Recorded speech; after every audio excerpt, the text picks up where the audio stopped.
வணக்கம் friends, welcome to tech Mugavari channel. இன்றைக்கி நாம் இந்த வீடியோவில் 80s துவங்கின தேஜஸ் ஃபைட்டர் ஜெட் ப்ராஜெக்ட் இந்த அளவுக்கு டிலே ஆகிட்டு இருக்கிறதுக்கு என்ன ரீசன்னு பார்ப்போம்.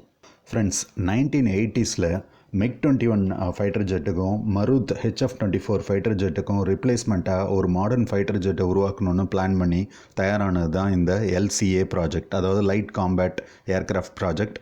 இப்போது தேஜஸ் ஆரம்பத்துலேருந்து இப்போ வரைக்கும் நிறைய சேலஞ்சும் டிலேயும் ஃபேஸ் பண்ணி வந்துட்டுருக்கிறது தான் அந்த தேஜஸ் ப்ராஜெக்ட். 1986 500 கோடி ரூபா இன்வெஸ்ட்மெண்ட்டில் ஸ்டார்ட் பண்ண ப்ராஜெக்ட் இது. டெக்னிக்கல் கன்சல்டன்சிக்காக மட்டுமே அப்போவே ஃப்ரான்ஸோட டசால்ட் கம்பெனிக்கு $100 மில்லியன் கொடுக்கப்பட்டதாக சொல்கிறாங்க. ஸ்டார்ட் பண்ணப்போவே ரொம்ப ப்ராமிசிங்காக இந்த ப்ராஜெக்ட் இருந்தது. இந்த ப்ராஜெக்ட் ஸ்டார்ட் ஆகும்போது இதுக்கு கொடுக்கப்பட்டிருந்த எக்ஸ்பெக்டேஷன்ஸ் என்னென்னு பார்த்தீங்கன்னா, இந்த புதுசாக தயாரிக்கிற இந்த ஃபைட்டர் ஜெட் வந்து ஒரு 4th ஜென்ரேஷன் ஃபைட்டர் ஜெட்டாக இருக்கணும். இதோட டிசைன் வந்து மாடர்னாக இருக்கணும். ஏர் சுப்பீரியாரிட்டி கேப்பபிலிட்டி இருக்கணும். செகண்டரி கிரவுண்ட் அட்டாக்கு சப்போர்ட் பண்ணுற மாதிரி இருக்கணும். முக்கியமாக இதோட வெயிட் வந்து லைட் வெயிட்டாக இருக்கணும். மல்டி ரோல் கேப்பபிலிட்டி இருக்கணுன்றதுலாம் தான் இதோட ஆரம்பத்தில் எக்ஸ்பெக்டேஷனாக இருந்தது. இப்போ வரைக்கும் 40% ஆஃப் காம்பனன்ட்ஸை இம்போர்ட் பண்ணி தான் யூஸ் பண்ணிகிட்ருக்கோம். முக்கியமாக இதோட என்ஜின், இதுக்கு யூஸ் பண்ணியிருக்க எஜெக்ஷன் சீட்டு, ரெடார் சிஸ்டம், எலக்ட்ரானிக் காம்பனன்ட்ஸில் யூஸ் பண்ணுற ஐசிஸ் எல்லாமே இம்போர்ட் பண்ணிட்டு தான் யூஸ் பண்ணிகிட்ருக்கோம். ஃப்ரெண்ட்ஸ், இந்த ஃபைட்டர் ஜெட்டோட பாடி காம்பனன்ட்ஸ் மொத்தம் 5 வெண்டார்கிட்டேருந்து தான் வாங்கிட்டுருக்கோம். குறிப்பாக இதோட விங்ஸ் நம்ம கோயம்புத்தூர் LNT பிளான்ட்லேருந்து தான் வருது. இது மட்டும் இல்லாமல் இதோட எலக்ட்ரானிக்ஸ், ஹைட்ராலிக்ஸ், ஏவியானிக் காம்பனன்ட்ஸ் இதுக்காகலாம் மொத்தம் 85 வெண்டார்ஸ் இருக்கிறதா சொல்கிறாங்க.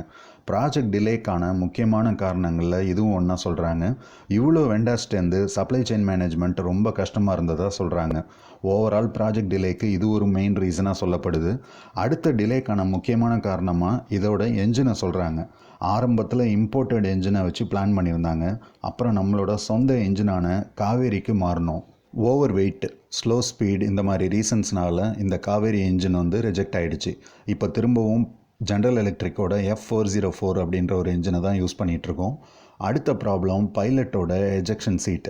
ஆரம்பத்தில் இவங்க செலக்ட் பண்ணியிருந்த எஜெக்ஷன் சீட் தேஜஸோட லைட் வெயிட் பாடிக்கு சுத்தமாக செட் ஆகலை. அதனால் வந்து அந்த எஜெக்ஷன் சீட்டை வந்து ரிஜெக்ட் பண்ணுற மாதிரி ஆகிடுச்சு. எஜெக்ஷன் சீட் ப்ராப்ளத்தினால மட்டுமே இந்த ப்ராஜெக்டை வந்து 3 மாதம் சுத்தமாக வந்து கிரவுண்ட் பண்ணதாக சொல்கிறாங்க. அதுக்கப்புறம் திரும்ப புது வெண்டார்ட்டேருந்து புது எஜெக்ஷன் சீட்டை வச்சு தான் இந்த ப்ராஜெக்டை வந்து கம்ப்ளீட் பண்ணியிருக்காங்க. 2012 நடந்த டெஸ்ட் ஃப்ளைட்ஸில் அகெயின் வந்து slow speed, angle of attack, operation range கம்மி, அதுக்கப்புறம் ஓவர் வெயிட் இந்த மாதிரி ப்ராப்ளம்ஸ் வந்து இருந்துகிட்டு இருந்தது. இதனால் வந்து தேஜஸ் ஃபைட்டர் ஜெட்டை வந்து இந்தியன் நேவி வந்து ரிஜெக்ட் பண்ணிட்டாங்க. திரும்பவும் நிறைய சேஞ்சஸோடு இப்போ தேஜஸுக்கு ஃபைனல் ஆப்ரேஷன் கிளியரன்ஸ் சர்டிஃபிகேட், அதாவது FOC சர்டிஃபிகேட் வந்து கிடச்சிருக்கு. இதெல்லாம் தான் 80s ஸ்டார்ட் பண்ண இந்த தேஜஸ் ப்ராஜெக்ட் ஃபஸ்ட்டு ப்ரொடக்ஷன் கவுண்டான 40 கூட கம்ப்ளீட் பண்ண முடியாததுக்கு காரணமாக சொல்கிறாங்க.